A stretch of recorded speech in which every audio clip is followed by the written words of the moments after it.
The Story of Park's Marriage Contract. Ito ay bagong South Korean television series na nakatakdang ipalabas ngayong November 2023. Ang The Story of Park's Marriage Contract ay isang historical fantasy romance drama na nagsasalaysay ng kwento ni Park Yun-woo na isang babaeng Joseon Confucian. Siya ay nagpupumilit na bumalik sa Joseon pagkatapos ng time travel ng 200 taon hanggang sa taong 2023 matapos itapon sa isang balon ng hindi kilalang tao pagkatapos ng pagkamatay ng kanyang asawa na si Kang Tae-ha.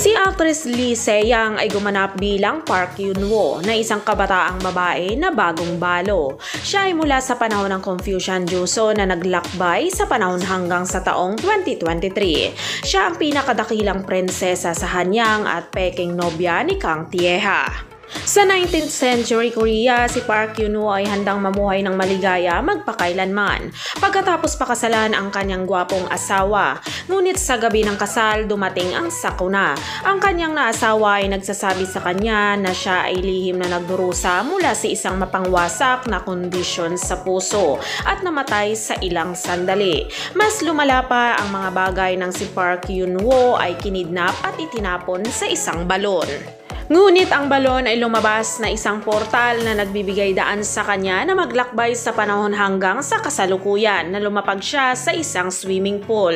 Sa susunod na sandali, binuksan niya ang kanyang mga mata at nakita ang mukha ng kanyang asawa sa harapan niya. Siya ay nasa kasalukuyang Seoul, South Korea. Siya ay iniligtas mula sa isang matubig na kamatayan ni Kang Tae-ha na tulad ng asawa ni Park Yun-woo na nagdurusa din sa isang potensyal na nakamamatay na kondisyon sa puso. Samantala, si actor Lee In-hyuk naman ay gumanap bilang Kang Tae-ha, isang lalaki na inuuna ang lohika kaysa sa emosyon. Si Kang Tae-ha ay tagapagmana ng isang makapangyarihang conglomerate at ang kanyang mayamang lolo ay may isang hiling, ang makitang ikasal ang kanyang apo bago siya mamatay. Sa pag-espiya ng pagkakataon, sinubukan ni Kang Tae-ha na kumbinsihin si Park Yun-woo na pumasok sa isang contract marriage sa kanya.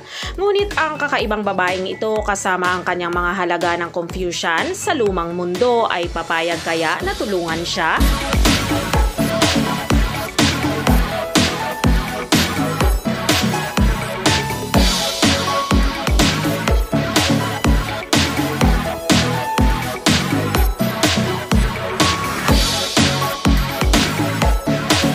The Story of Park's Marriage Contract ay binubuo ito ng 12 episodes at nakatakdang ipalabas sa MBC TV sa November 24, 2023 at ipapalabas tuwing Friday at Saturday na inaasahang magtapos sa January 6, 2024.